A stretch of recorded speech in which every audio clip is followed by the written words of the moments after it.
AP CM Chandrababu Naidu ఇచ్చిన హామీలను నెరవేర్చకుండా diversion politics చేస్తున్నారని మాజీ మంత్రి ఆర్కే రోజా విమర్శించారు. ఇక రైతుల వెన్నెముక విరిచేశారు. ముఖ్యంగా రాష్ట్రంలో ల్యాండ్, లిక్కర్, మైనింగ్ మాఫియా రెచ్చిపోతోందని రోజా చెప్పారు. రోజా ఏం మాట్లాడుతున్నారో ఒకసారి చూద్దాం. ఈ రోజు ఆ మోసం గురించి ప్రజలు డిస్కషన్ పెడితే దాంట్లో నుంచి బయటకి ప్రజల్ని తీసుకురావడం కోసం డైవర్షన్ పాలిటిక్స్ చేస్తున్నారు. ఎంత దురదృష్టం అంటే ఈ కూటమి ప్రభుత్వం అధికారంలోకి వచ్చాక ప్రజల ఆరోగ్యాన్ని గాలికి వదిలేశారు. ఆరోగ్యశ్రీని ఏ విధంగా నిధులు ఇవ్వకుండా పొమ్మనకుండా పొగబెట్టినట్టు ఈరోజు హాస్పిటల్స్ ఆరోగ్యశ్రీ కింద చేయడానికి సుముఖంగా లేకుండా చేసింది ప్రభుత్వం కాదా? అలాగే అమ్మఒడిని ఎగ్గొట్టి ఈరోజు పేద పిల్లల్ని చదువుకు దూరం చేస్తున్నది వీళ్ళు కాదా? అలాగే రైతులకి అండగా నిలబడాల్సిన ప్రభుత్వం రైతుల వెన్నెముకలు విరుస్తూ వాళ్ళకి ఇవ్వాల్సినది ప్రామిస్ చేసి కూడా ఇవ్వకుండా మోసం చేసింది నిజం కాదా అని అడుగుతున్నా.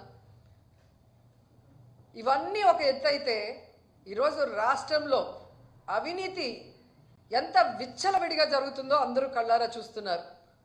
అది ఇసుక కానీ, అది మైనింగ్ కానీ, ల్యాండ్స్ కానీ, ఏది చూసినా లిక్కర్ కానీ విచ్చలవిడిగా వాళ్ళు దోపిడీకి, అవినీతికి తెరలేపి వాటి మీద ప్రజలు దృష్టి పెట్టకుండా ఈరోజు తప్పుడు సాక్ష్యాలతో బురద చల్లుతూ కొంతమందిని టార్గెట్ చేసి ఎలా అరెస్ట్ చేస్తున్నారో మనం కళ్ళారా చూస్తున్నాం. నిజంగా ఇది ఎంత సిగ్గుచేటో ఒకసారి అందరూ కూడా ఆలోచించాలి.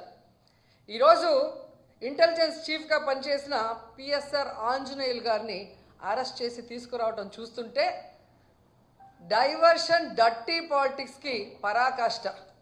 అంటే ఈ కూటమి ప్రభుత్వం ఎంత దిగజారిపోయిందో ఇక్కడ స్పష్టంగా అర్థమవుతుంది.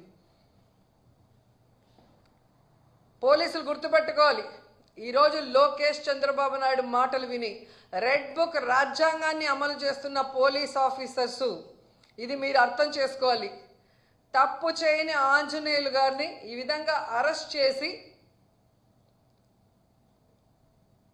ఆయన్ని హ్యూమిలేట్ చేస్తూ అవమానపరుస్తుంటే తప్పు చేసిన మిమ్మల్ని చట్టం ముందు నిలబెట్టి మీకు బుద్ధి చెప్పే రోజు దగ్గరలో ఉంది కాబట్టి అలాంటి తప్పులు చేయకుండా మీ పని మీరు కరెక్ట్గా చేయమని కూడా ఈ సందర్భంగా తెలియజేసుకుంటున్నాను.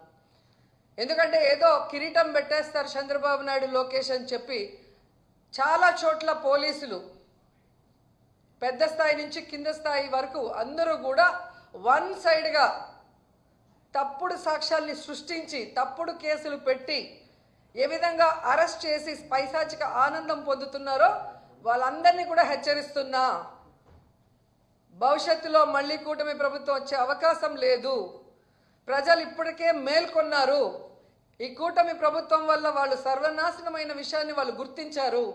జగన్మోహన్ రెడ్డి గారి ప్రభుత్వంలో పేదలు ప్రశాంతంగా బ్రతికిన విధానం గుర్తుపెట్టుకొని మళ్ళీ జగనన్న కోసం ఎదురు చూస్తున్నారు.